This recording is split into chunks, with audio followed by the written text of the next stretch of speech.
To the audience, welcome to the 7th virtual UNISEC Global Meeting. It's 10 p.m. Japan, and this meeting will continue for the next 2 hours. We usually end right on time. But to achieve that, we have to ask our speakers to stay to their allotted time.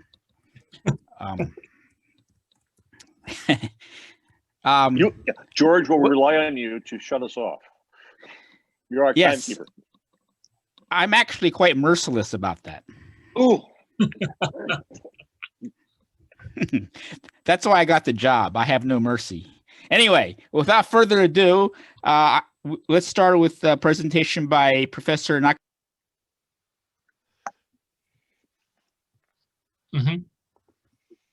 Yeah, can you hear me? Yes, we can. Yeah. Okay, so hello, good morning, good afternoon, and good evening, everyone. This is Shinichi Nakasuka, University of Tokyo, and welcome to the UNISEC Global Virtual Meeting tonight. And I'd like to say some words as opening remarks. And tonight, we have a very, very special guest related to this ALICE activity. And I found this picture. It was, a very, very memorial picture, which was taken just before the world first ALICE rocket launch, September 11th, 1999. I was there. I was 22 years ago, and so I was younger, very, very much young. And this guy is the owner of this rocket, is Dr. Pius Morozumi. He was actually the medical doctor. So the medical doctor developed a rocket. It's very, very interesting. And this logo is it looks like a Coca-Cola, but not Coca-Cola. It's just a CANSAT, okay? And the ALICE. So tonight we would like to hear this story. And as I said before, in Japan, university satellite is very popular. More than 12 universities started the satellite development. And more than 50 satellites were launched within the UNISEC framework. And most of these universities first trained themselves through the CANSAT. CANSAT is a very, very good material for the training of the initial phase of the satellite development. And the CANSAT is initially started with a 350 milliliter very small juice can size, and into which the student should implement all the satellite bus function and the mission. And later, we have a little larger CANSAT called the open class. And as I said before, the CANSAT concept was born in 1998 at the Hawaii meeting, when the Professor Twiggs of the Stanford University stood up with a Coke can in his hand and said, "Let's make a satellite out of this Coke can. It's a crazy idea." But many, many students are very much interested and they follow his activity. And initially, we plan to launch all the universities CANSAT like this and operate them in the next Hawaii meeting, 1999. But of course, it was very difficult to launch these CANSAT. So we are discussing together with the Professor Twig how to do real experiment out of this CANSAT. When I stayed in the Stanford University in spring of 1999, we had an opportunity to meet with the Aeropac members at the Stanford University to discuss the possibility of rocket launch of the CANSAT. And we asked them, "Please launch our CANSAT." And Aeropac agreed within 10 minutes. And later, Becky said just within 10 seconds to provide the launch of the CANSAT with the high power rockets. And the remaining 1 hour and 15 minutes was spent for discussing what would be the name of the program. And then the ALICE was born, a rocket launch for international student satellite. So it was a very, very good memorial for me. And the Aeropac provided us with this kind of very good high power rocket, which can lift 1.8 kilogram to the 12,000. It's okay? It's true, Ken? It is. And with this capability, 350 milliliter size can be launched, or one open class. And every year, this launch was taking place at the Blacklock Playa in Nevada. And it started in 1999. Initially, University of Tokyo and the Tokyo Institute of Technology and the two universities from United States participated in it. So only the 4 rocket was launched initially. But as you see, as time goes by, more and more Japanese and other countries' universities are participating. And now we have, I think, more than 12 or 13 Japanese universities participated, and more than 100 students visited Blacklock Playa to test their satellite. And in 2018, we celebrated the 20th Memorial Alice. And unfortunately, last year, we could not do this Alice because of the COVID-19 situation. So this picture shows the opening ceremony and the briefing in the 20th Alice Memorial Alice, September 20th. Okay, so many students enjoyed and participated in this meeting. And the many type of the CANSAT was presented. And so we gave this kind of the CANSAT to the AirPac as a gift in order to show our gratitude for the support. And yes, tonight's special guest, I'd like to introduce Ken, Mr. Ken Bieber, who is a core member of the AirPac. We are so grateful for their more than 20 years of continuous support to our student education and research and development.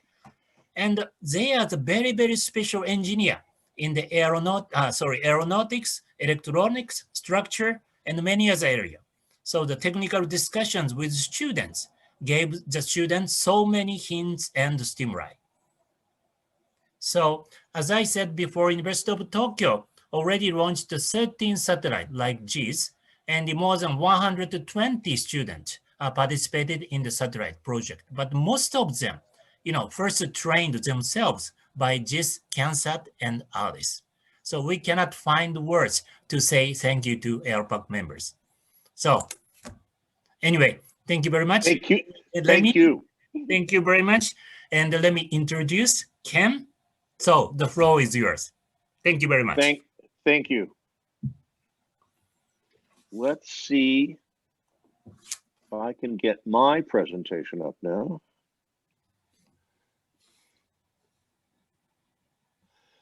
So, thank you very much for that very kind introduction. And I want to give a slightly different from our perspective of ARLIS. And it's been a major project for us at AeroPac. And AeroPac is structured as a nonprofit educational corporation in California. And our mission is to educate both ourselves, our rocketry, and educate students of all ages, whether they be middle school students, high school students, university students, or old people like us. And I want to talk about 22 years of rockets, robots, and STEM. One of the things I think is fascinating about ARLIS is that it's not just about rockets and it's not just about robots that crawl on the floor. It's the integration of all of those things. And it is a wonderful cross-disciplinary thing. You can't just do programming. You can't just do mechanical structures. You can't just do mission planning. You can't just think about sensors. You can't just think about how the rocket works and deploys. All of those are important to make a complete mission plan. And so I want to say thank you, and we hope for many more going forward. And I'll talk a little bit about ARLIS 2021 at the end of the presentation. So who am I? Here I am being dapper out of the playa. The playa is an amazing place. You haven't been there. I invite you to come. Gorgeous Milky Way skies in the sky, and we have a typical launch capacity to go to 150,000 feet from the FAA, and we have 20 miles of recovery area for flat recovery area that kind of looks a little bit, as Perseverance is telling us what Mars looks like, it kind of looks a little Mars-like. I was originally, I wanted to be an astronaut, but I wasn't at the time of my age. You had to be a fighter pilot, and I was not that skilled. So I needed my robots to go explore for me instead. I ended up being a physicist and a computer scientist, and I've started 6 companies, Silicon Valley companies. My claim to fame is I helped build Wi-Fi and cable modems. So if you use those products today, I had a key part in doing those. Then in the early 90s, I discovered amateur rocketry when I was trying to introduce my son to small rockets, and then I discovered there were daddy rockets. Well, I became a ham. I'm a senior trainer of amateur rocketeers, which is what a TAP is.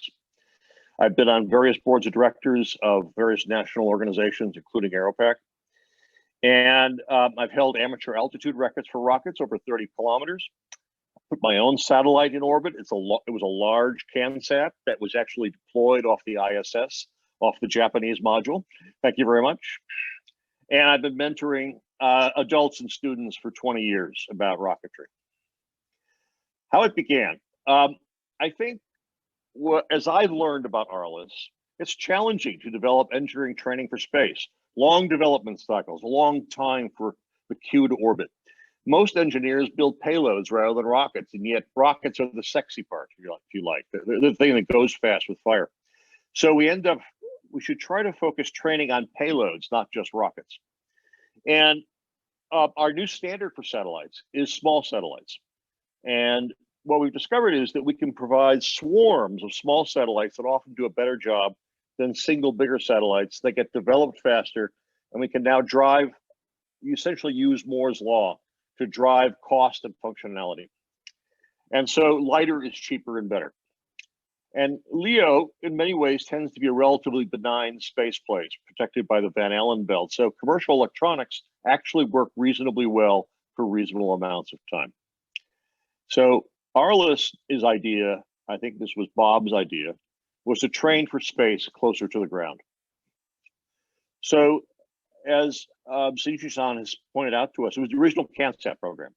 We have a 20-year history, really begun by Professor Twiggs and Professor Nakasuko, and their colleagues all around the world. And 2 from the members of AeroPac were Pius Morozumi and Tom Rouse. Tom is still flying with us occasionally. Pius has retired from playing with rockets. And what it is a unique partnership between amateurs and students. And so as amateurs, we can fly very sophisticated rockets very reliably. And we can provide the same launch services that professional rockets will do to orbit. And we can provide those services to students making payloads just as soon they will build satellites and payloads that will fly on professional rockets going into space. So today we host it, or happy to host it in September, and it's jointly organized with UNISEC. And ARLIS is now, we are a professional, a formal activity of both the Tripoli Rocketry Association and the National Association of Rocketry.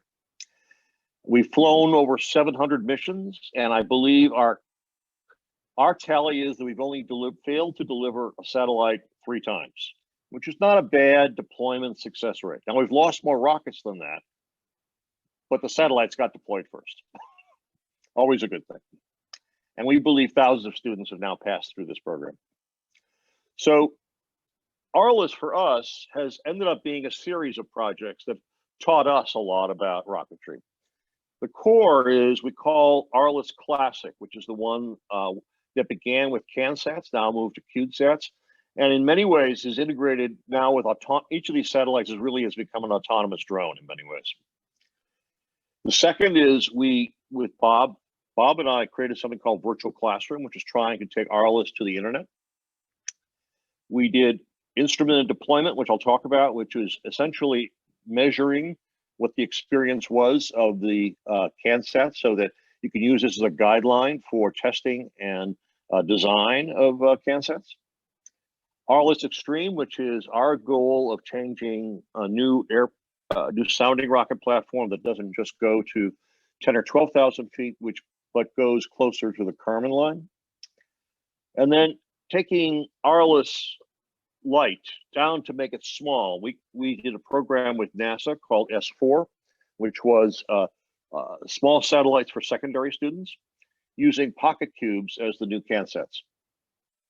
And Arliss Light, which is if you have small satellites, you no longer need to go to Black Rock and fly it on a big rocket. You can fly it more in your park or in a local launch. And if it's in a pocket cube format and it's using commercial electronics, you can begin to be aspirational about flying it to LEO. So Arliss Classic, it is, the basic idea is to very experienced amateurs, folks like I, fly reliable high performance rockets on K&M motors with student satellites. Standard payload is under 1 kilogram, under 4 liters, and a flight accelerator and shock program. You see a picture down below what those rockets look like. Why isn't my, oh, there it is. And the Arliss, typical Arliss profile is it flies up to about 12,000 feet. We deploy, the motor burns out, we deploy recovery at apogee. And sometime really after apogee, we then secondarily deploy the satellite payload around 10,000 feet. And that payload then finds its own way back. And those payloads are then autonomous satellites to often find their way back as they come back to GPS coordinates on the Black Rock Desert Playa by flying, crawling, gliding, and I'm sure someone will find another way soon. And here's some links out when you see the presentation to more about Arliss. So we started with CanSats, which are, as Professor Shini Nakasuka told us, it was originally as a Coke can. And we moved on to CubeSats. And then this is one of my favorite Arliss robots, finding ways to make fascinating robotic crawlers. I'm passionate now about looking at CubeSats of 1P, 2P, and 3P size as being a new size that we can drive Moore's Law down to build amazing kinds of satellites. They're now not 350 grams, but more like 50 grams. And this is one of my satellites. This is a typical Arliss flight.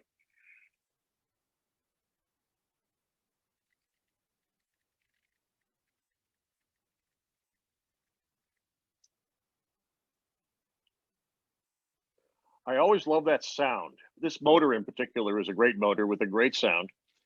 And here this poor satellite has found its way back onto the playa.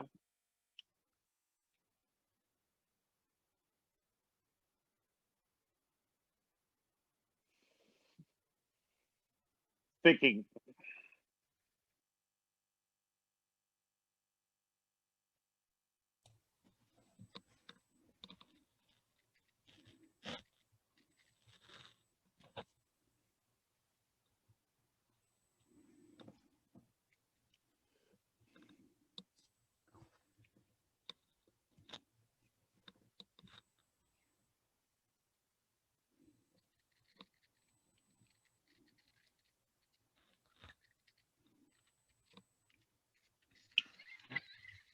and a bit of luck of not getting tangled in the chute.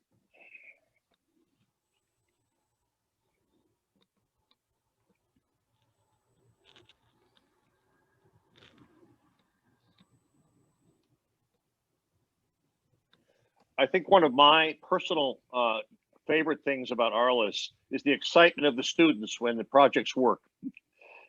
You can hear the excitement in their voices.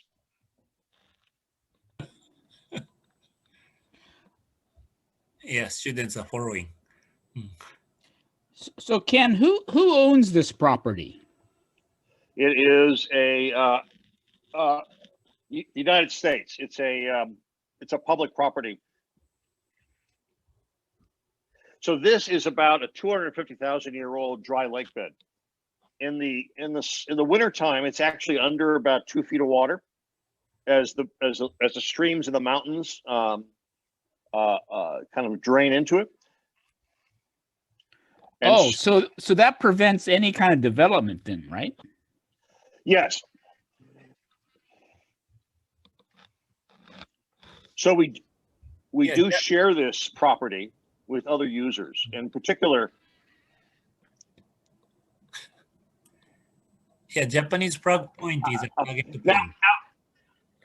now I should say that one of the most amazing things, the last Arliss we held, I believe, we had a team, I'm now forgetting which university, that actually use artificial intelligence and machine learning to make sure that their robot not only came within GPS distance of the flag, but actually hit the flag.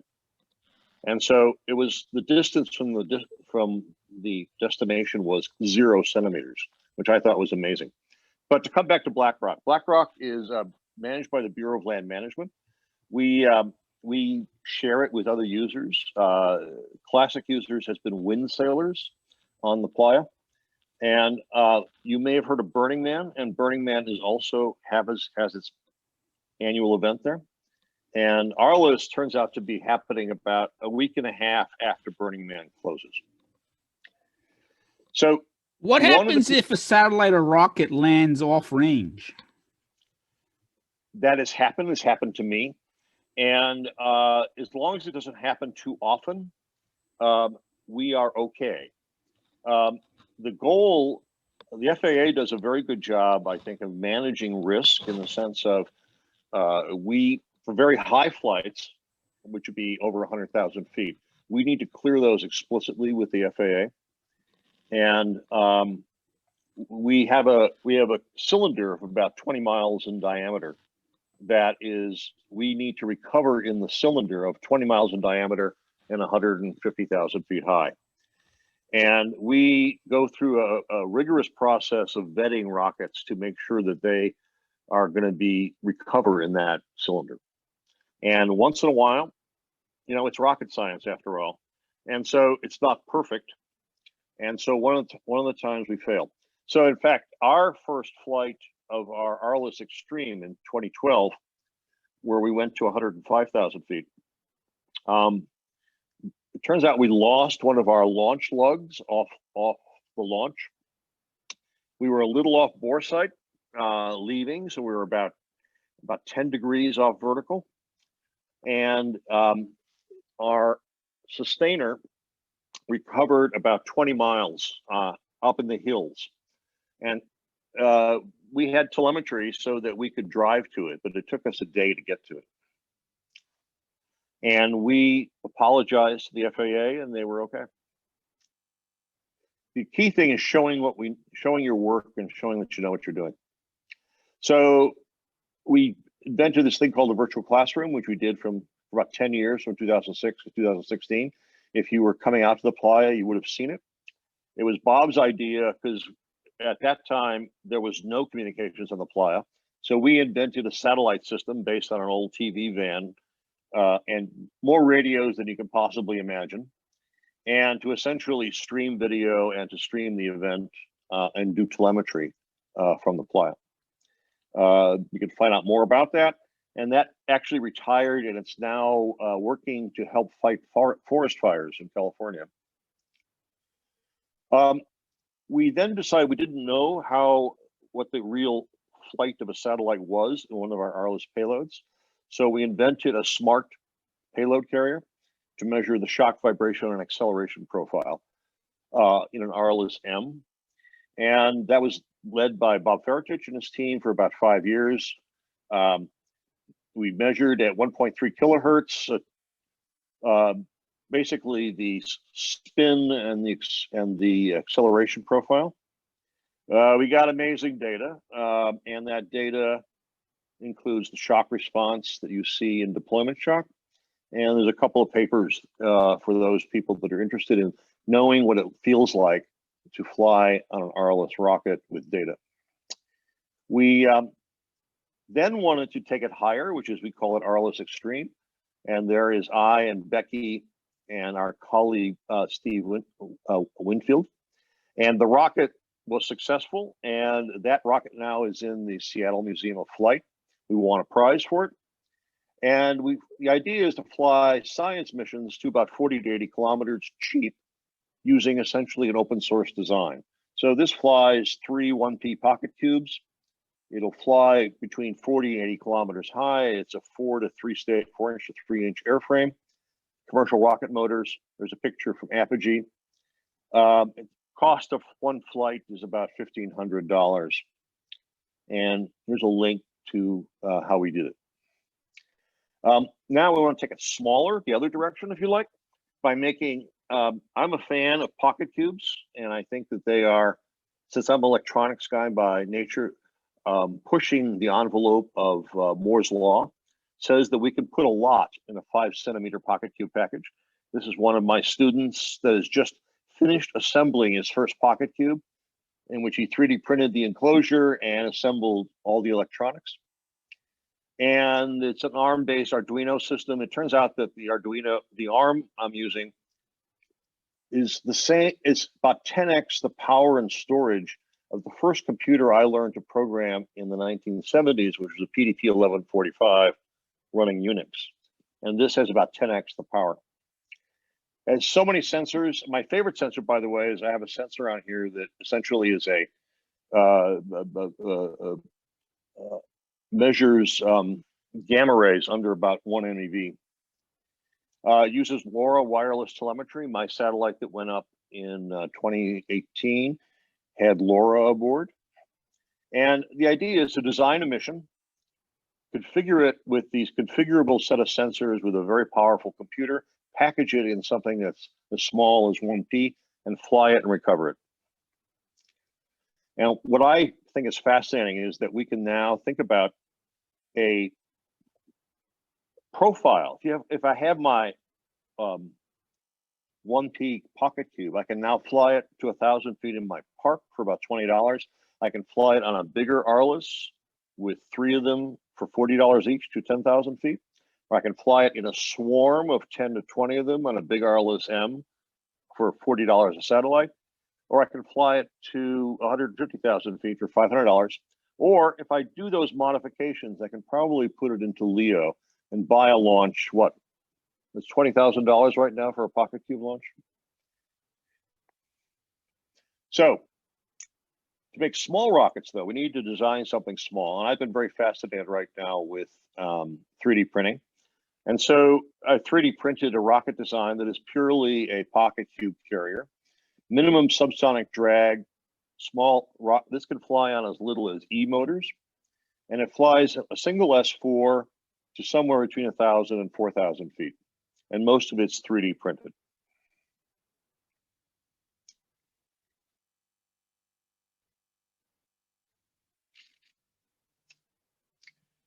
So, Arliss in 2021. We plan for the launch right now. We plan on having our first launch actually on the Playa in June. We'll have another university launch probably in July, another launch in early August, and finally Arliss itself in September.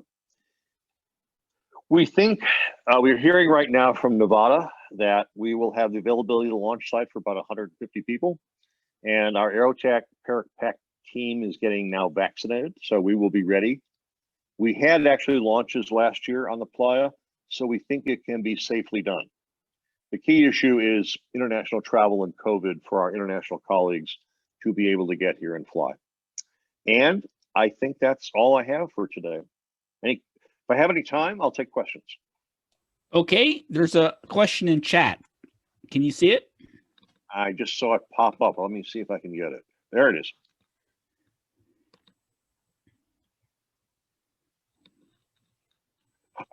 Well, the question is what size? So if you're building an Arliss M, the big rockets that we fly out in Black Rock for Arliss Classic, that rocket is on the order of probably about $500 when you add in the avionics and all the parts.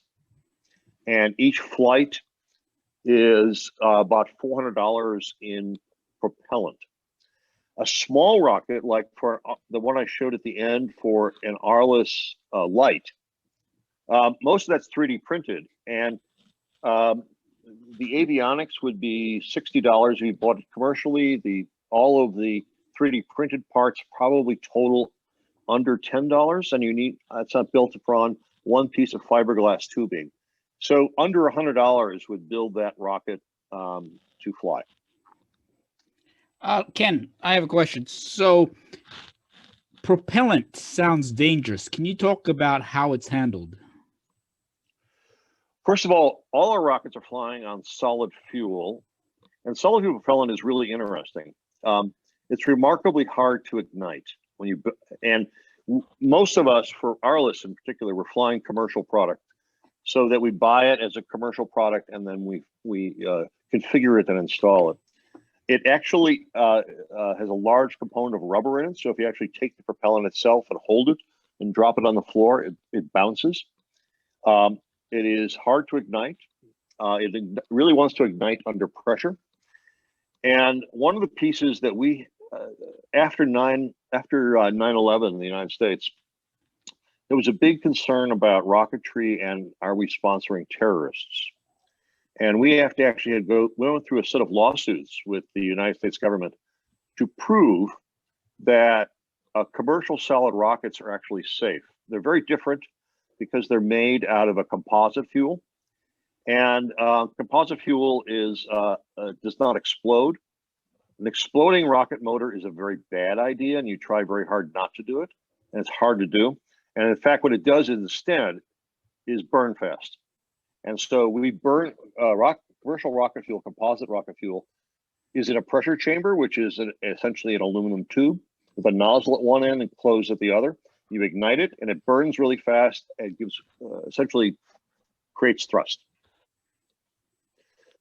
Fascinating talk. How are you approaching? Go ahead. I'm looking at a second question. Yeah, please take the question. How are you approaching the recycle, reuse, and repair approach towards small sat? In short, the sustainability agenda. So first of all, I think the idea of all our rockets that we fly is that it doesn't really count until you recover them and fly them again. So as I train rocketeers in the United States, the big thing that we train people for is to, first of all, the safety of flying, the absolute mandate to do a safe recovery and recover it, and to fly it again. If you can't fly your rocket again, you can't get certified. So that the inherent idea from the very beginning of amateur rocketry has been to recycle, reuse, and repair. And we continue that with I think in all our work. And, there you go. Let's see, one more question. My former employer based in Wyoming wrote a book, How to Build Amateur Rockets. Ammonium nitrate.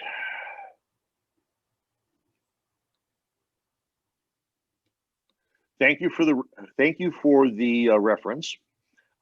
It turns out that in the amateur rocketry space, different people have different passions. It turns out I hate motors. I find building rocket motors incredibly boring, and so I don't pay much attention. Maybe I didn't do well in chemistry in college, but I really like instead aerodynamics, doing computational fluid dynamics, looking at design of airframes, looking at the design of avionics, looking at recovery systems to be able to build things that go as fast as they possibly can for as little possible fuel as possible. So it turns out one of the things I rate myself on is fuel efficiency. How high can I get with the minimum number of Newton seconds? But thank you for the reference. So some of our my colleagues, in fact, if you come to Arliss, you'll meet Jim Green. One of my colleagues his greatest fascination is building motors.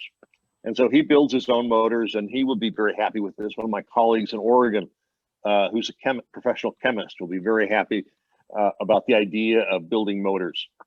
But there you go. So any other questions? Yes, keep the questions coming. We have 47 people logged in right now. Fabulous. Good questions. What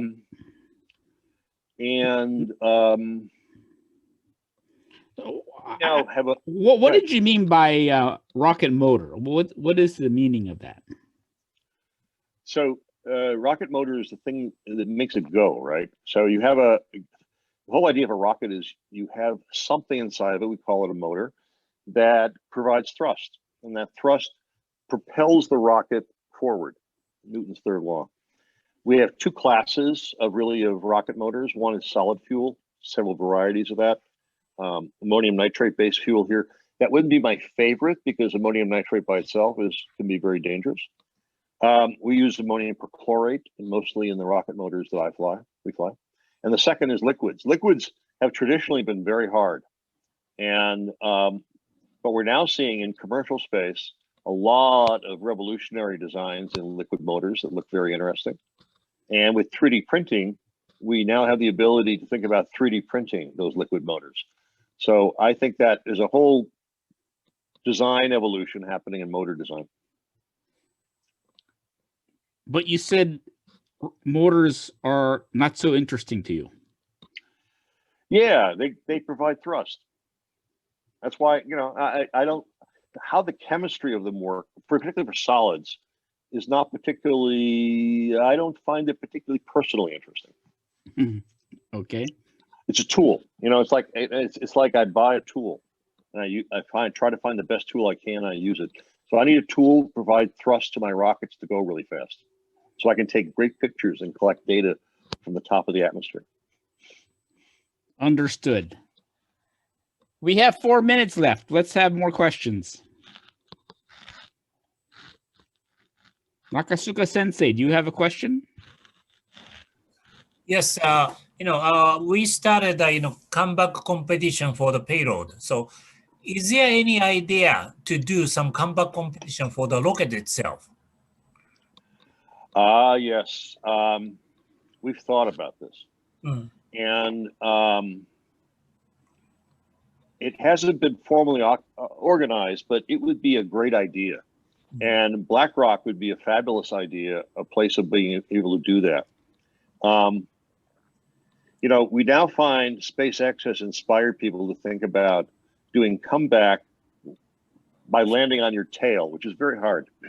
Yes. And but we could clearly do something by deploying something like a Rogallo wing at apogee rather than a simple parachute, to be able to do targeted precision recovery, right? And the other thing so one of the things we have is at ROPAC is an asset, is a programmable launch rail. We have a 30-foot launch rail with stepper motors. And we haven't quite finished that part of it, but in fact, we could point it. And so if you could think about taking the high altitude wind pattern as an input, your rocket performance, calculate the optimum launch angle to minimize your error, if you like, and then deploy a precision thing at apogee to bring people back. That would be there's a very interesting systems problem there, putting all that together with a passive system to essentially minimize how far you have to walk to get your rocket, right?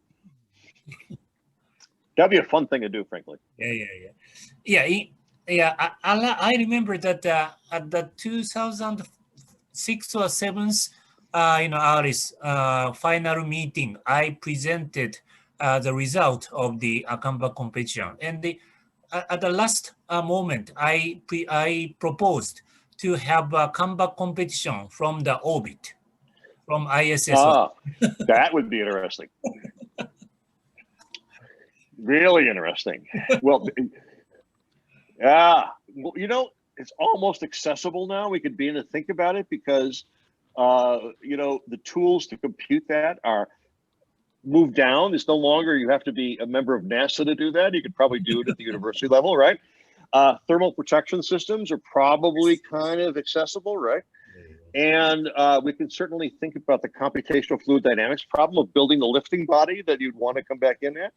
So, you know, it's probably not that far off. Ken, we have 1 minute left. Can you take the last question? Oh, yeah.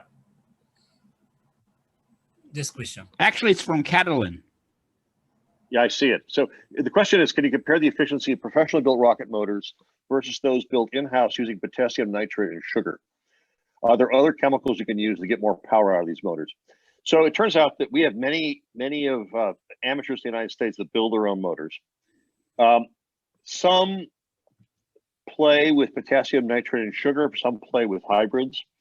What I've discovered is that the fundamental chemistry of potassium nitrate and sugar is just not as good as ammonium perchlorate and aluminum, which is the standard we would build in an amateur motor. So it's more about the chemistry than whether it's professionally built or amateurly built. And so I would suggest that you look at the better chemistry of potassium potassium perchlorate in aluminum, which is the standard we would use for amateur motors in the United States. All right, Ken, thank you very much for your presentation today. It was a pleasure, and please come to Arliss, and please, two things: build satellites, we'll fly them for you. We'll also, if you want to, I've also got several Japanese that I am acting as TAP for to have them certified to fly rockets in the United States. So if you want to fly rockets, come talk to us, and we'll help you learn how to build rockets. Thank you very much. Okie dokie. Nate, so let's move quickly to breakout. You have the floor now, Nate. Absolutely. Thank you very much for your presentation, Ken. That was fascinating. Just echoing the words of everybody there, and some good questions coming through from the audience too. Today in our breakout sessions, I'll just share my screen with you. We will be looking at the subject of competition and collaboration, but specifically in relation to the democratization of space. So when we talk about the democratization of space, this is a term which has been used for a few decades now, about the opening of space assets, resources, and accessibility to countries, universities, to more than the big players that it traditionally was. And so what I'd like to discuss today is, what does this democratization of space mean for human space activity? What are the ramifications of it? And how will we see that shaping our activities moving forward into the future, including things like deep space exploration? And then following on from that, how do competitive space markets and collaborations influence the democratization of space?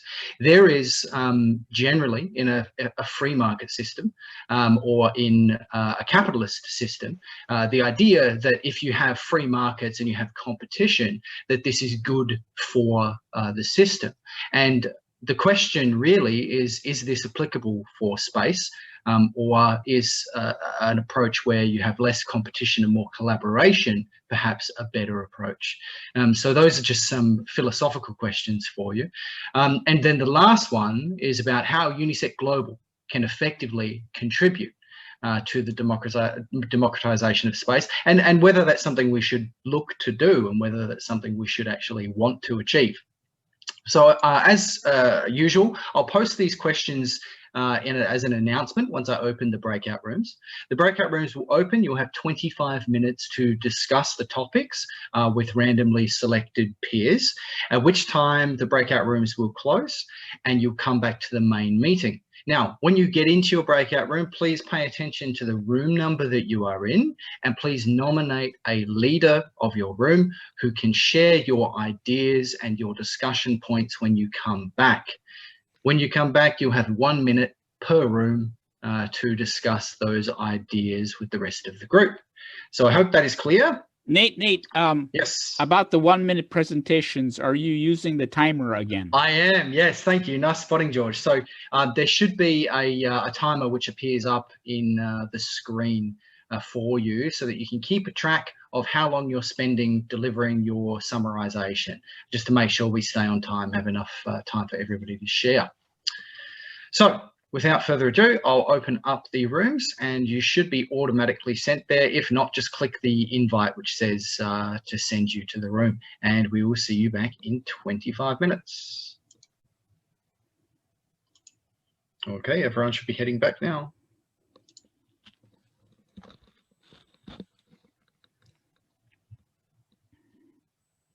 Hello, everybody. Welcome back. I hope you enjoyed your time discussing. Ray, while you were gone, Werner joined us.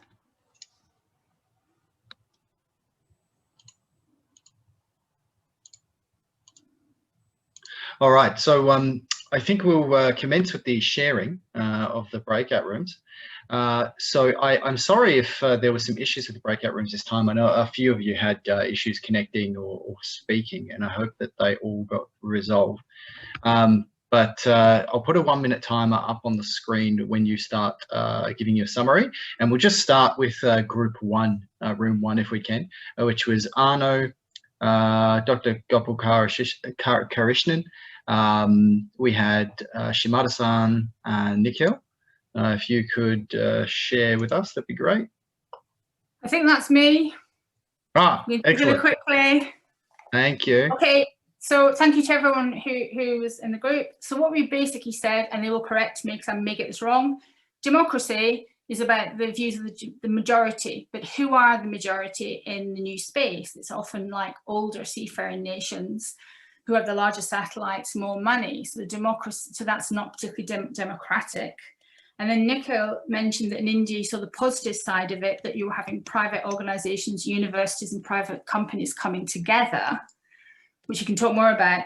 And we went to the next question is, what can it mean to humankind? What can, not necessarily the way it is. And the idea about space being a shared agreement, you know, there's a lot of good things come out of it, GPS, telecommunication. There needs to be a focus less upon commodity, power, who's got the power. It should be more about collaboration, and the idea about there's no exclusive ownership of it. This is about nirvana, this view of space, how it should be. That's great. Thank you. What a good summary and what a good note to actually end. Do you like my lockdown hair? Speaking about. It's lovely. But yeah, thank you very much. That sounds like a good group to be I'm going to unmute. They were great. All right. Thank you. And we'll move on to group two. Group two was Caitlin, Konghan. Yes. Yes, hello. Yeah, I'm the leader of Group 2. And firstly, thank you for everyone who contributed to this. So here is what we came up with.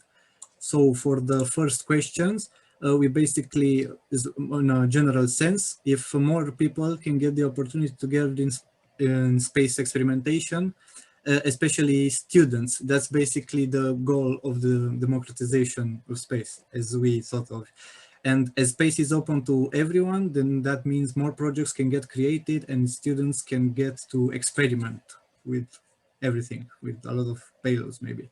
And then question B, so the competitive space markets mean that more ideas can surface and develop, and then innovation can happen through basically workshops and competitions. This means that space can become more accessible, and in turn more people can get involved. So that's the democratization can also get the cost down, so universities can get involved, so even more students can participate. And really fast with the C, organize more workshops, trainings and competitions in general. That's what we thought. All right, thank you very much. And yeah, it's interesting that you mentioned about reducing the cost and how that kind of feeds back into you know, all the other efforts. So thank you very much for sharing. Group 3, if we can move on to you, please. Okay, I'm from Group 3, and for the first question, we agreed that democratization of space means all humans can access space and we all have somehow benefit from them. And for the question 2, we think that competitive space market will bring a lot of advance in technology and also a lot of jobs, because when there are more demand in the market, companies tends to develop better and more efficient products. So that means we need to have more researcher, engineer, scientists, or whoever involved, so we can get more people to be in the space industry. And the third question, we think that UNISEC Global is responsible for educate young people about space industry, which is the part that we think that is a feature of UNISEC Global today. And that's the contribution. Thank you. I see, thank you. So you think the biggest contribution for UNISEC Global would be through, specifically through the education of young people. And then I suppose going back to what's already been brought up, I think Catalin brought this up about workshops, etc., that type of thing. All right, thank you very much. Group 4. We had Hoda, Jerry, Ken, Yasser. Group 4. I guess Ken can take up. Yeah. All right, just whoever is your leader, if you'd like to begin and share what you talked about, that's fine.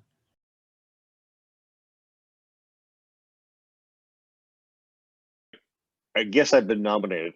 I think we had a discussion about the relative value of as we think about development of space, about democratization, which is bringing it to as many people as possible, as competition, which is trying to drive the speed and drive cost. And I think that our discussion I think we generally all agree that we need both.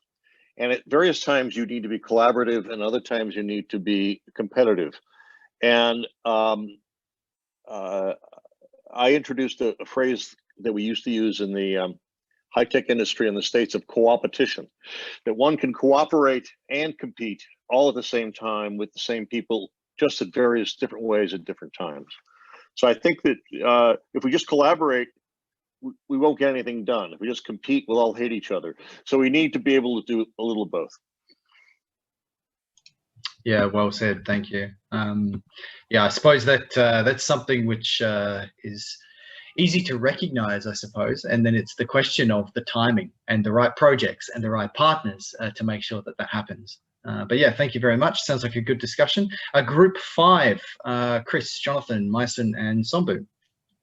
Yes, hello. I'll be summarizing the points from Group 5. So for democracy, we think there are two factors. We need more people, and we need different kind of activities. So a democratic space for us would mean more people doing different kind of things, and not just the companies or the commercial entities, but I mean, not just the powerful nations, or not just the powerful or the big companies, but also the smaller companies and other peoples. And the second question was, how do competitive space markets and collaborations influence the democratization? We see that what we lack currently right now is that communication. So we need more communication between different peoples, different organizations to establish these collaborations and do things together. And we see a lot of new space companies nowadays. Those companies might be competing among themselves, but in the process, we are having more cheaper access to space. So an individual and a smaller institute can gain access to space at a cheaper cost. So that is better, or that is good for democratic space. And we think that UNISEC Global can help by organizing more local events, and also maybe expanding beyond Asia, because UNISEC is primarily focused on Asia. Maybe we can take to the other parts as well. So yeah, good points, Mason. And I'm sorry, I do have to stop you there because we've gone a little bit over time. But yeah, very well said, and particularly about communication. And that's something I think that UNISEC Global is well positioned to help with as well, about communicating between organizations. It's a very key point. And we'll just move on to the final group now, if we can. Which is Group 7. And we had the representative from the ESAI, we had FARD, we had Marek, and we had Karosu-san in that group. Do we have somebody from Group 7? Yes, that will be me. But, oh, can you hear me? Yes, we can. Please go ahead. Okay. So in this group, we basically talked about, okay, the first thing was what does democratization of space mean? So we had the idea of having access to space resource for all countries, that nobody should be left behind. So we also want to basically address sustainable goals and yes, basically allow access to everyone and not have, how can I say, a differentiation because of limitation of resources. Then we had the idea of how do collaboration influence the democratization, and that is first by having maybe a collaboration that allows a minimization of cost needed for the use of space. And we also had the idea that we're having great minds everywhere. So the more we diversify the countries, the more we have different ideas to reach space. And for UNISEC Global, they're already doing a great work, but if we have more people from developing countries, that will be better. Thank you. All right, fantastic. Thank you. And that's a good point too. More people from developing countries, and like you said, you know, not leaving anybody behind. So that actually has gone through all of our groups today. We hope that you enjoyed the discussion. It's food for thought anyway, and it's something that, you know, we as the community all play a part in, right? You know, if you're a student now, you might be a leader in you know, in a few years' time, and so if you can actually think about these questions and adapt them, then you will be in a position to actually make change, positive change for the better.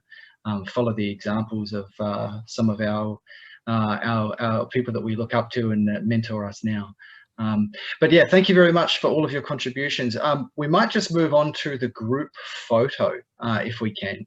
So if you haven't turned on your camera, if you can please turn on your camera, and we'll take a group photograph. So please, everyone, turn on your camera for the group photo.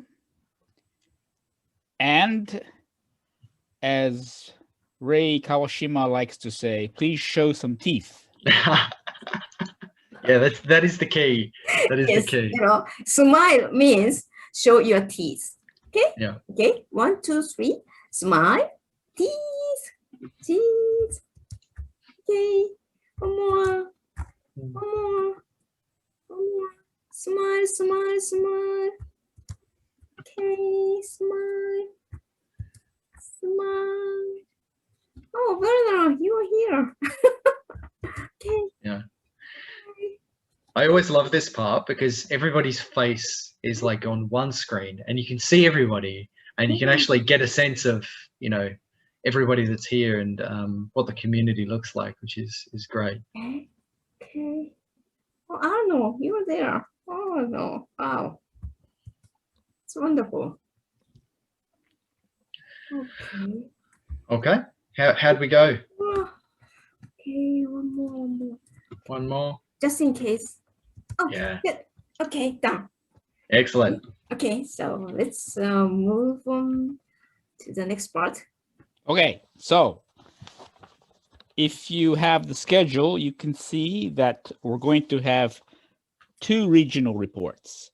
The first one from UNISEC India and the second one from UNISEC Thailand. So the first representative for UNISEC India is Nikhil Riaz. He's founding director and CEO at TSC Technologies, an aerospace company based in Bangalore, India. So, Nikhil, you have the floor. All right, let me just start sharing my screen now.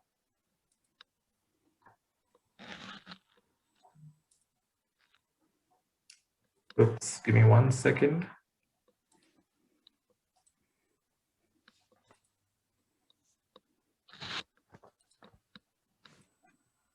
Yeah.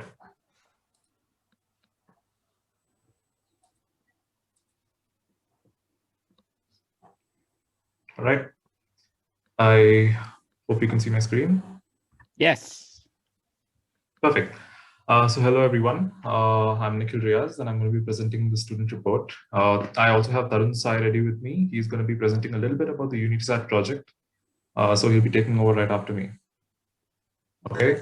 To start off, UNISEC India was formed in October 2018 and was officially acknowledged in the 6th UNISEC Global Meeting. So we've been working with UNISEC for a couple of years now. And I think I've been able to present roughly two reports, and this would be my 3rd report on UNISEC India activities. And there's been a lot of progress. There have been a lot of improvements that we've made. A lot of institutions joining the UNISEC family in India, and I can present all of that. And yeah, talking about the goals for UNISEC India, going in line with UNISEC Global's goals by the end of 2030. Let's create a world in which university students can participate in practical space projects in all countries. And of course, UNISEC India is striving hard to achieve the above goal by pursuing small satellite activities in the Indian subcontinent. And for those of you who haven't heard of this or who are new to using these presentations, we have the 75 student satellite mission in India, and the aim of this mission is to launch 75 student satellites by the year 2022 to celebrate India's 75th independence.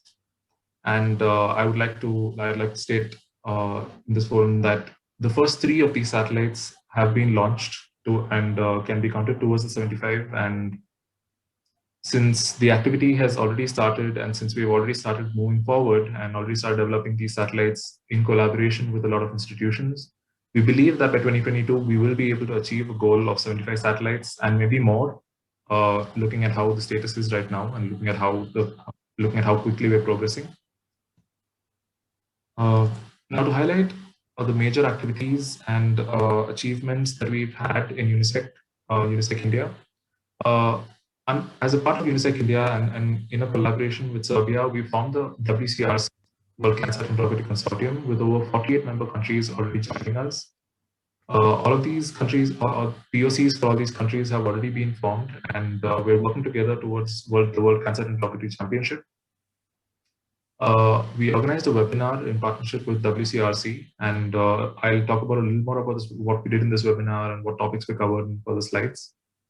One important achievement and one achievement that I'd like to highlight a lot is the joint development of UnitySat in collaboration with UNISEC India member institutions, namely JPR Institute of Technology, GH Raisoni College of Engineering, and Sri Shakti Institute.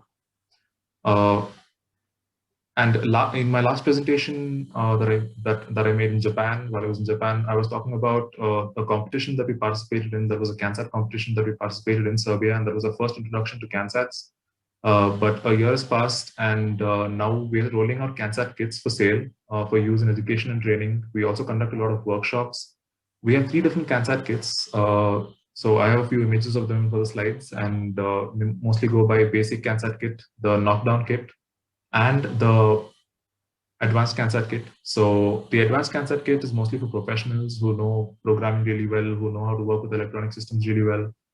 The knockdown CANSAT kit is basically for amateurs, people who want to get to start knowing how CANSATs are designed and all the electronics that go into making a CANSAT. It basically gives you a feel of a satellite. You have all the systems. You have the onboard computer, power system, communication system, and what we do in the process of designing these kits and conducting these workshops is we teach the entire process from all the way from PCB design. You do the soldering yourself and programming. It all goes hand in hand in this kits that we provide and the training that we conduct.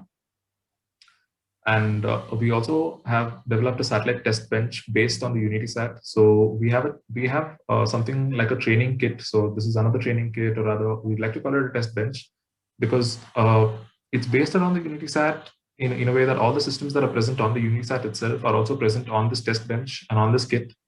You have all the sensors, you have the communication module, all the way from the solar charging, conditioning system, the distribution system. It's all in this test bench, and it basically helps students get an understanding of all the systems that are in a satellite. They can do experimentation. There are test points, so you can provide a lot of different inputs and take outputs based on the different inputs that you provide in this test bench. And it's really useful for people who are trying to develop satellites to understand all the systems and how these different systems are working together. So this test bench basically gives them an opportunity to do that before they get into their own satellite development. We also established 18 plus UNISEC India institutional chapters, and there are 10 more in the process of being established right now. We also design and develop cost-effective ground station setups covering VHF and UHF bands. We're trying to set up a bigger network of these ground stations. These ground stations that we have are capable of covering a lot of amateur radio satellites that can operate within the VHF and UHF bands, and also we're able to downlink weather satellite data. So for people who are just getting into the satellite domain, it's something that gives them an opportunity to communicate with these satellites. We also have LoRa. So a lot of these satellites that are being launched that have LoRa communication basically give them the ability to communicate with these satellites as long as they're open source, of course. Nikhil, you have 3 minutes left. Oh, okay. So we conducted 3 CANSAT workshops in engineering institutions, and yeah, we have a lot of outreach as well. We're setting up institutional chapters. We're setting up institutional chapters. We have a lot of international relationships as well with some other Israel plants, and we're also trying to get funding for educational institutions from Israel. And of course, we do help with launch services as well as a part of UNISEC India and from TAC. We are helping people get launch services within India, be it a dedicated launch, launch on 4th stage, or a launch in the SSLV, which is a new rocket that is still pending testing. And this is a list of the educational institutions where UNISEC chapters have been established. Just a few images of the CANSAT workshop that I have here. And yeah, talking about the WCRC webinar, we covered topics that were related to what CANSAT is, the concept and mission of WCRC, the basic rules of competition, and we also highlighted everything that in detail what the CANSAT kits in India have. We to keep it a little bit universal and not only based on CANSATs, we also have the information on pocket cubes, CubeSats. We introduced the Unity program. We taught students how to set up SatNOX ground stations and spoke a little bit about space debris and what the process involved in a real space mission is. And yeah, I've already spoken about this earlier, but if anybody is interested in ISR or post-stage launch, I think you can approach us and we'd be able to help you launch your payloads. It's not an entire satellite, it's not a dedicated launch for satellite, but we'd be able to help anybody internationally launch payloads on the PSLV 4th stage because we can help you get across to ISRO. And Nikhil, we have to move on. Maybe 1 minute for Tarun. Yeah. Okay, Tarun, go ahead. Tarun, you're muted.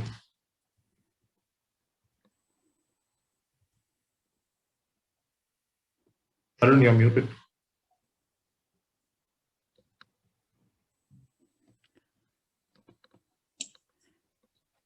Yeah. Hello, I'm Tarun. I am going to give you a brief technical overview of UnitySat. It is developed by 3. Just give me a sec. I'm going to share my screen. Tarun, you only have 1 minute, okay? Yeah, 1 minute, 1 minute. I'm just sharing my screen.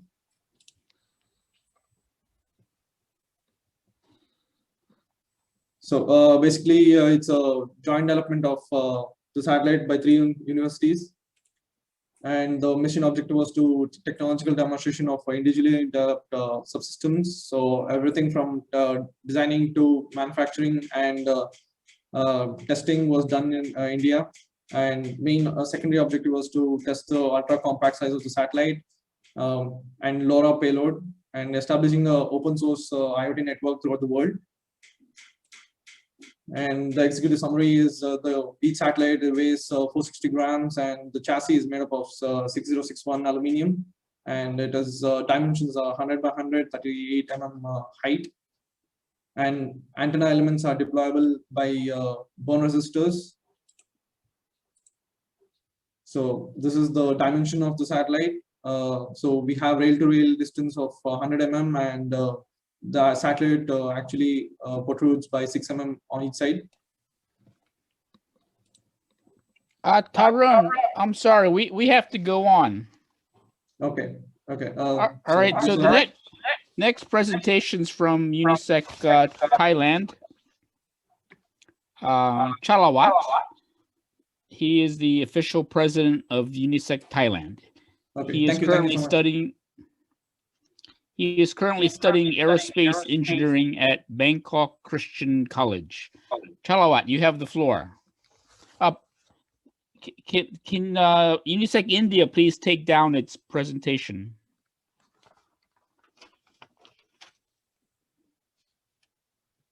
Okay, can you guys see my screen? It's coming up. Okay, yes, we can. Okay, here's national updates from UNISEC Thailand. So UNISEC Thailand was founded in October 10, 2020, which is about half a year ago. And we have been currently active for about 2 months since the 1st of February, 2021. We have a mission that we want to develop human resource for Thai space industry ecosystem. And we also want to elevate their capabilities to be able to work in international standard business. Our target group is around 170,000 people, which are all high school, which are bachelor and master degree students in engineering, science, and technology. We approached the university by, we let the student go to the university and then learn some fundamental knowledge about their occupation, like engineering or business or law.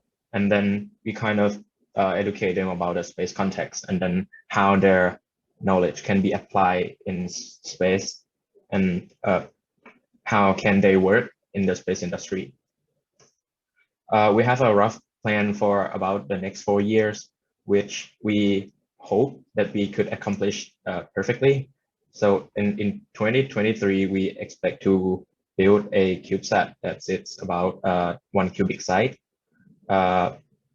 That would be a long time plan. So you guys can check it later in the slide that will be given on the website.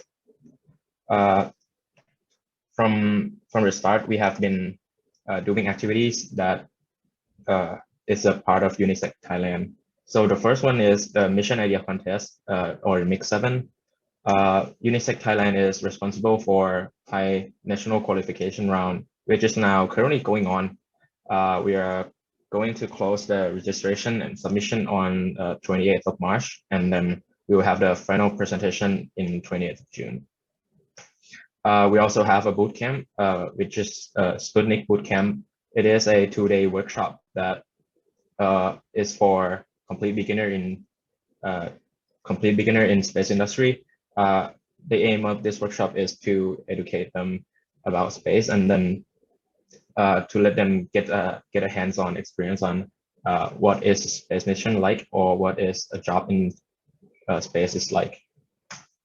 We have inspirational talk, which are we brought experts or people who currently working in space industry. Like we have Mr. Saran here is a mechanical engineering responsible for designing a scientific payload for a private company, and we bring him on Facebook Live and then let him talk about his life, like why he is interested in space, how is the job there, and like is it good? It is an opportunity for everyone here. We also do academic contents. We post them on our Facebook page, which the point of doing this is we are trying to simplify space for everyone, because in Thailand, lots of people think space is hard, it's complicated, which it actually is. But if you're focusing and then like if you try and then start to learn about it, it's not that hard. So we are trying to like water it down and then make it more friendly for people to consume the contents and knowledge. We also have the Facebook page, as I mentioned. If you want to go follow, just you can scan the QR code there.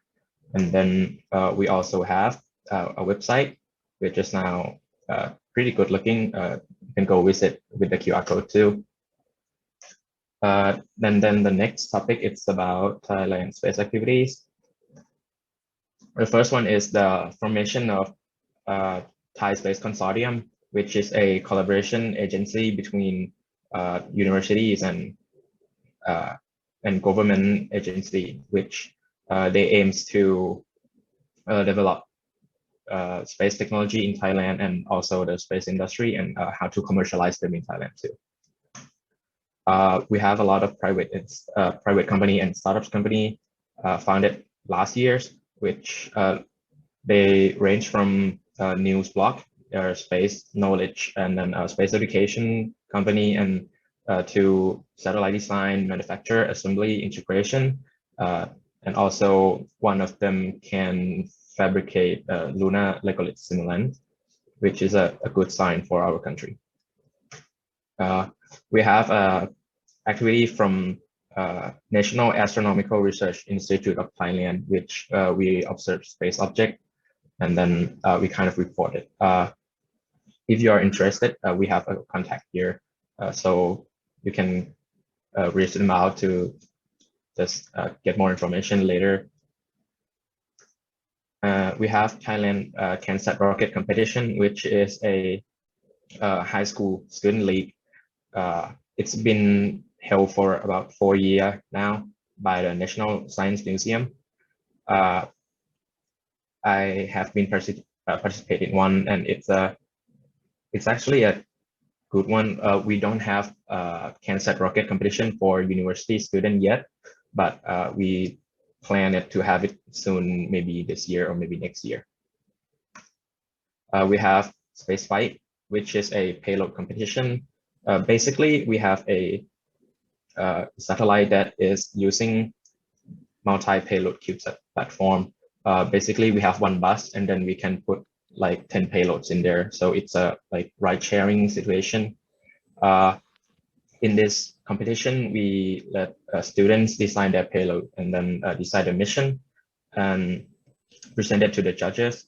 If they're the winner, they can they will actually get to develop the payload and then put it in the CubeSat, and then it will be launched in the first quarter of 2022. Charawat, you have 1 minute left. Okay. We have a collaboration like about lunar architecture between a university and a private startup. We have also another one. It's a convenience store designing on Mars. We have developed a satellite which was going to be launched today, but it was rescheduled.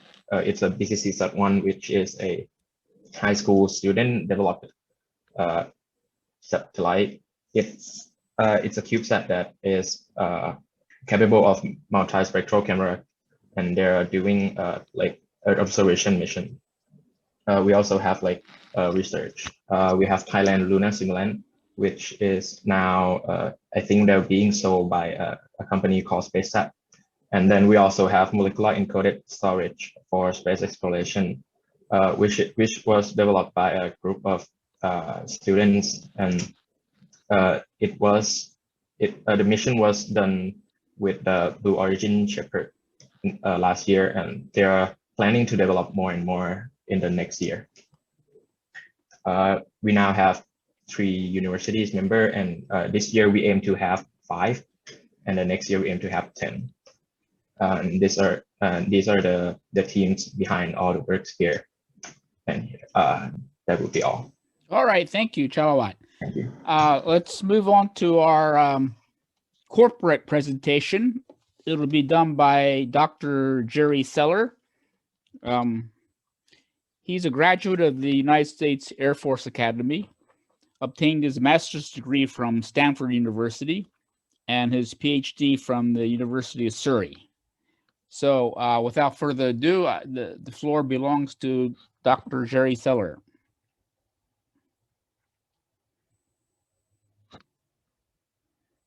Go ahead.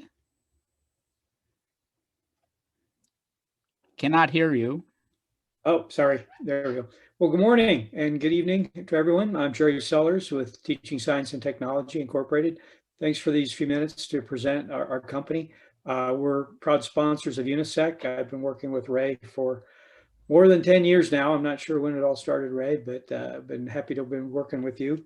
We're a small US-based company that does workforce development all over the world. We support NASA, ESA, we've taught at JAXA, we teach at companies and organizations all over the world. Our focus is mainly in space systems engineering, but we have get involved in book projects and other things to kind of help us be better teachers and help us to get this information of how people, to help people become better space systems engineers at all ranges of the market, from CubeSats all the way up to large programs. We're able to support people. We have a range of capabilities that we offer as a company, from on-site training, which we used to do mostly of before COVID, to virtual training, which is what we've been doing mostly since COVID. And then we also do project coaching. We've helped people do proposal development, things like that, and other system engineering consulting services. We offer a range of courses you can find on our website, but two that would, a couple that would be probably most interested to this audience. We have an introductory course called Understanding Space, which is, when people come from other domains, software engineering, mechanical engineering, they don't necessarily understand the big picture of space. So we have a Understanding Space course, and that's actually available online. So you can take that kind of anytime. And we have a UNISEC discount we do with that. And then there's a more detailed course, Designing Space Missions and Systems, also available online. And then a range of other courses. Probably one of our more recent, most popular courses is Applied Model-Based System Engineering. There's a huge interest in that area and digital engineering kind of around the world. Some other courses we do in terms of space mission operations, and then two other courses might be of interest to UNISEC crowd. We do an integrated CubeSat engineering workshop, which when we can do it on site, we can bring in some actual hardware to work with. We have a desktop CubeSat that we have as a training device, and we're actually building a new one this year. And then we do a mission design workshop, which is really good for people starting a new project. They're trying to figure out what they're trying to do, get their system engineering lined up, figure out what their mission is going to look like. We do those sort of workshops as well. And then we're also Agile coaches, so we do training and coaching in scaled Agile frameworks. So if you're familiar with Agile, it's a great way for teams to work together more effectively. So we do that sort of training as well. There's some feedback from our students. I'll give you guys copies of these slides, but we're really, really happy to be supporting you and supporting UNISEC and the great work you do all over the world to try to get more and more people involved in space. And TSTI is here to help in any way we can in teams and individuals who want to hone their skills and get better at what they do. So I'll turn the time over to you, and I appreciate the opportunity and looking forward to working with you and maybe meeting some of you in the future. So thanks a lot. Great. Thank you, Dr. Seller. Now we're at the final segment of the meeting, and I would like to turn the floor over to Ray Kawashima.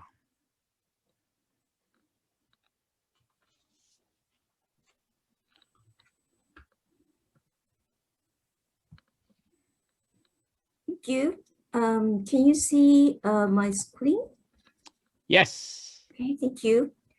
But it's not full screen yet. Okay. All right. So let me introduce new members of UNISEC global community.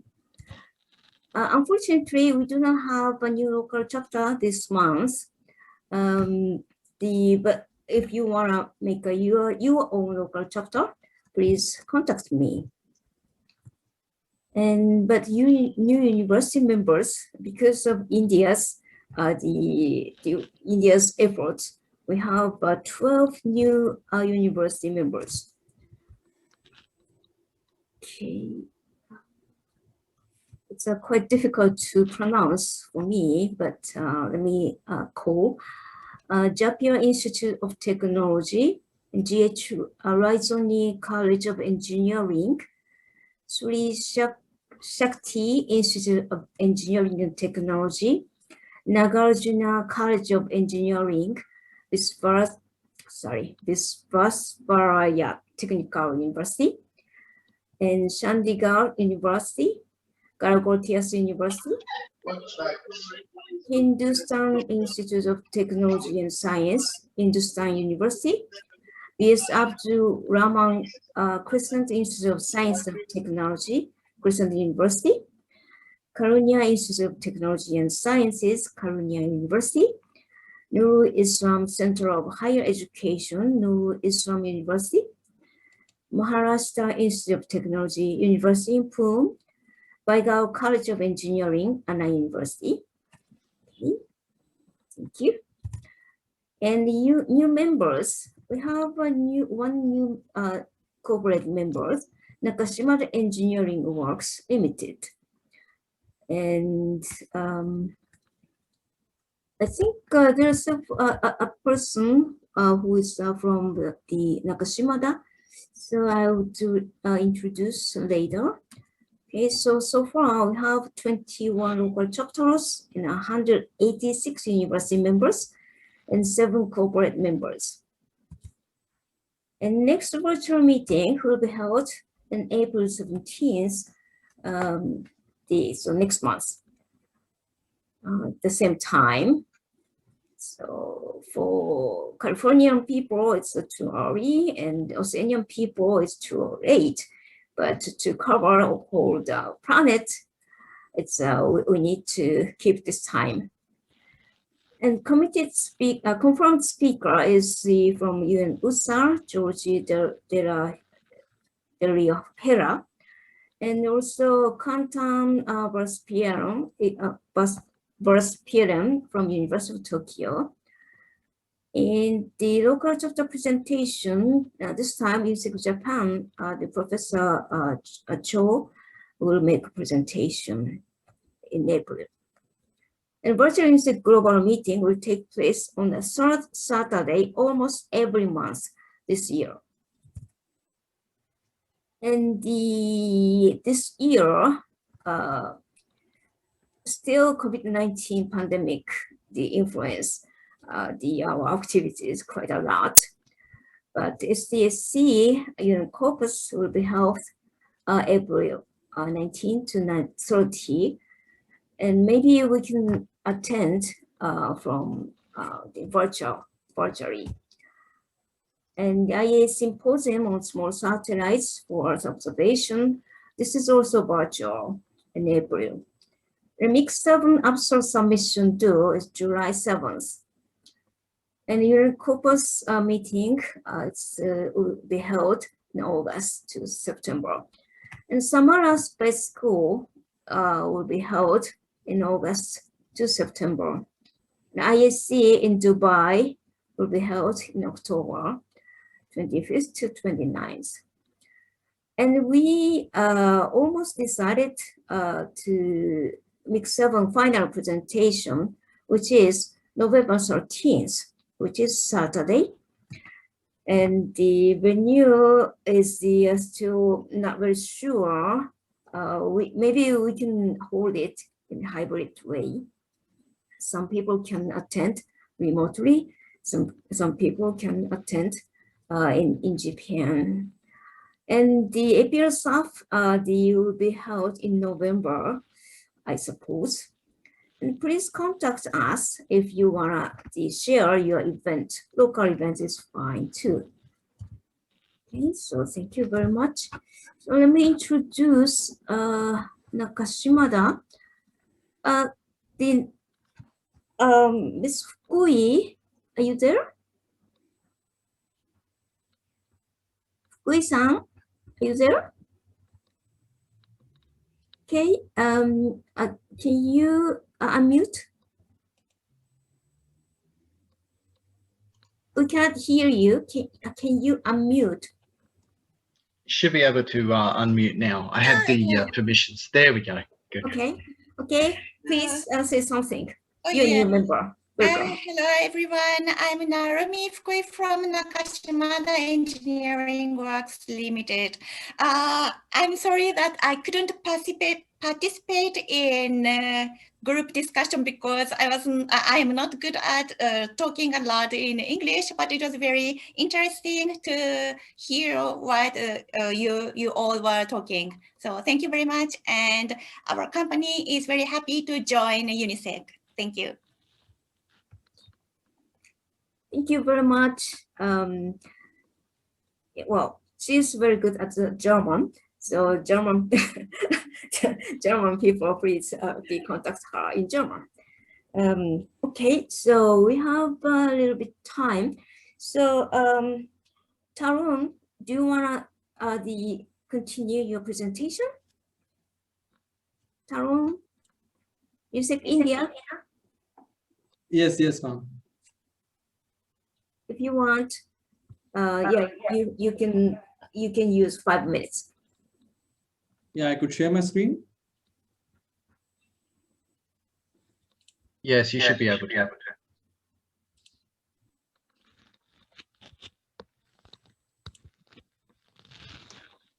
Yeah, Okay, I would continue from.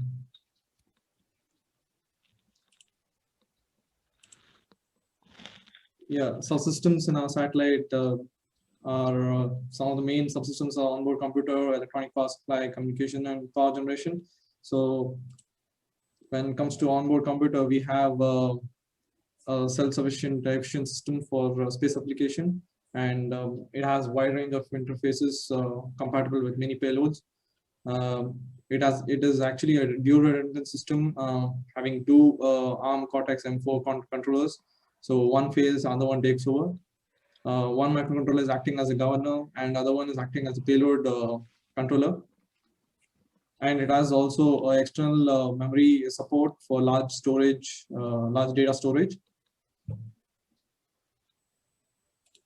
And key features of the EPS. So involvement at all. It is a dual redundant system. If one regulator fails, other regulator actually takes over and powers the systems. And ideal diodes for preventing from reverse current, and load switches is controlled by the governor actually. So if any kind of load is taking more current than usual, so it powers down the subsystem, and has automatic and manual latch up detection and handling.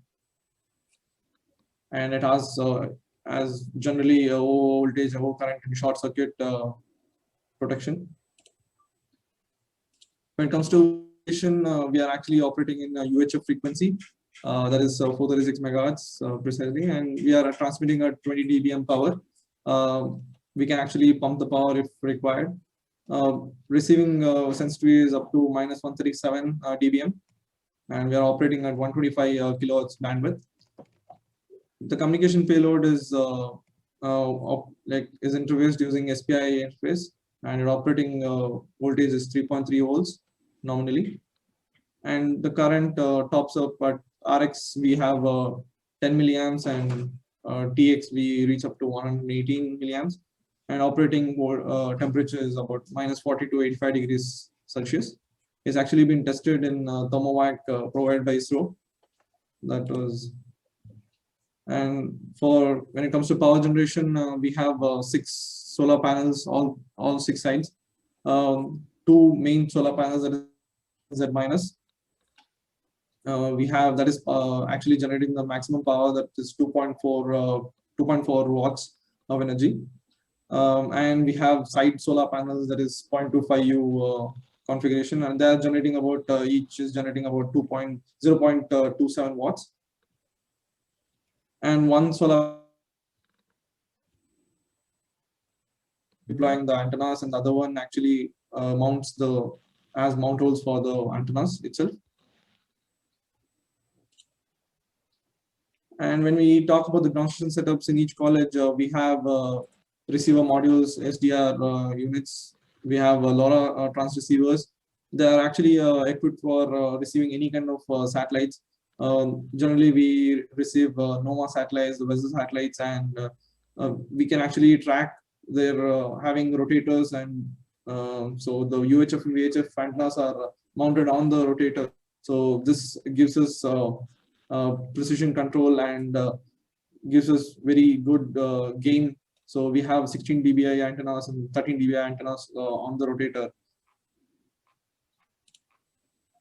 So this is some of the setups we have. This is JPI Institute of Technology.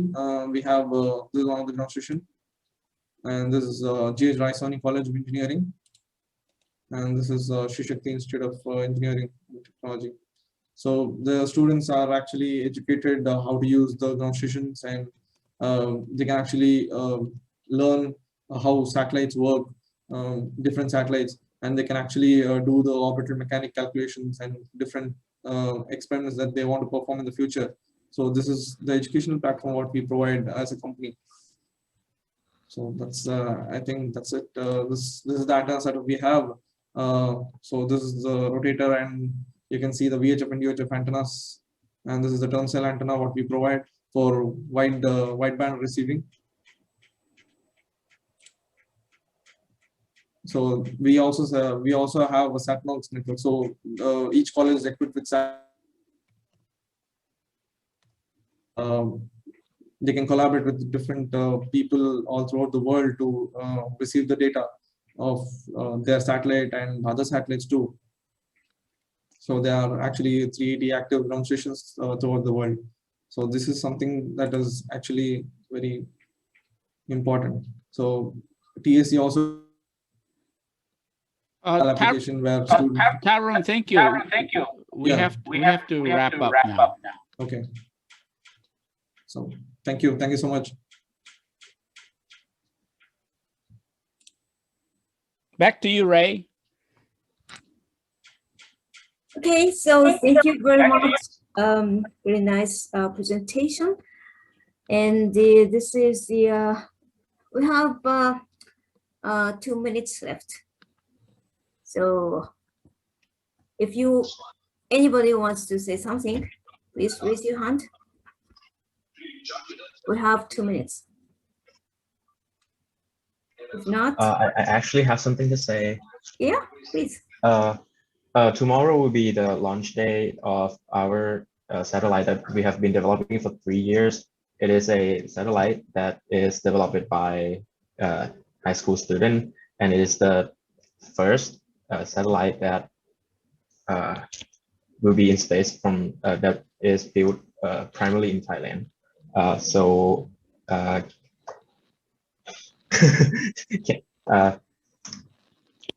As a sub project manager of the satellite, I am pretty nervous. So if you guys can like bless our satellite a little bit so it can function properly and not like become a space debris in like the first 10 minutes.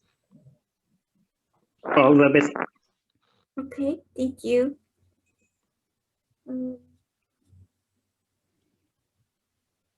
Are there anybody else?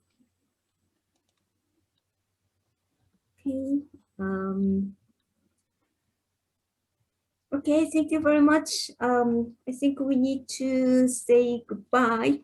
And presenters, please remain. We will take a photo together.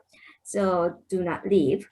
But the other people can leave now. And then see you next month, not next year, next month. April 17th, we'll have the meeting at the same time.